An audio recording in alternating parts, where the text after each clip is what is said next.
બીજા કલાકની શરૂઆત તમારે પાર્ટ એ ને આપવાનું. પાર્ટ એમાં તમારું ગણિત, રિઝનિંગ, ગુજરાતી બધું ભેગું હોય. જો અલગ અલગ હોય, રિઝનિંગ અલગ હોય, ગણિત અલગ હોય તો સારામાં સારું છે. પહેલા રિઝનિંગ લઈ લો, પછી ગુજરાતી અને પછી ગણિત. એમાં માની લો કે ગુજરાતી અઘરું હોય તો ગણિત પહેલા લઈ લેવાનું, ગુજરાતી છેલ્લે રાખવાનું. ઘણા વિદ્યાર્થીઓ એવું કરે, પેપરની શરૂઆત જ ગુજરાતીથી કરે.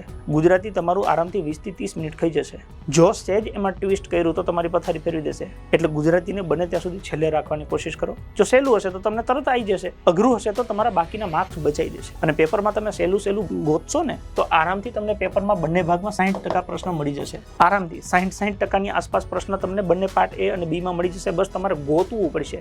તમે લાઇનસર દરેક પ્રશ્નનો જવાબ આપવા જાઓ એના કરતાં તમે જોઈને ખબર પડી જાય કે પ્રશ્ન સહેલો છે તો ટીક કરો, અઘરો છે તો પ્રશ્ન કરો, નથી આવડતો તો ઈ કરો.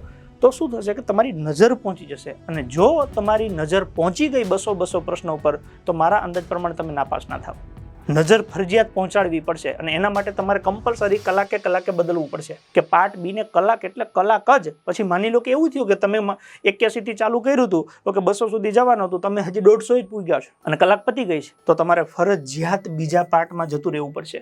1 કલાક પતે એટલે પાર્ટ બદલી નાખવાનો છે. નહીતર શું થશે, તમે માની લો કે 2 કલાક આ પાર્ટ બી ને આપી દેશો તો એવું બને કે 120 માંથી તમારે 110 આવે અને સામે એવું થાય કે ત્રીજા કલાકમાં પાર્ટ એ અઘરું હોય ને તમે પૂરું ન કરી શકો, તેમાં તમારા 32 ન થાય. એટલા માટે રિક્વેસ્ટ કરું છું કે શક્ય બને તો આ મેથડનો ઉપયોગ કરજો.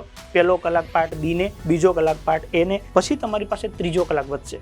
હવે ત્રીજા કલાકમાં બાકી તમે જે પ્રશ્નાર્થ કર્યા છે એ જોતા જાઓ, સોલ્વ કરતા જાઓ. આવડે તો જવાબ ટીક કરો, નહીં ઈ કરતા જાઓ, લાઇનસર લેતા જાઓ. પણ 1 કલાક પહેલા બંને પાર્ટને આપી દેવા એ મારી દ્રષ્ટિએ સૌથી બેસ્ટ વે છે.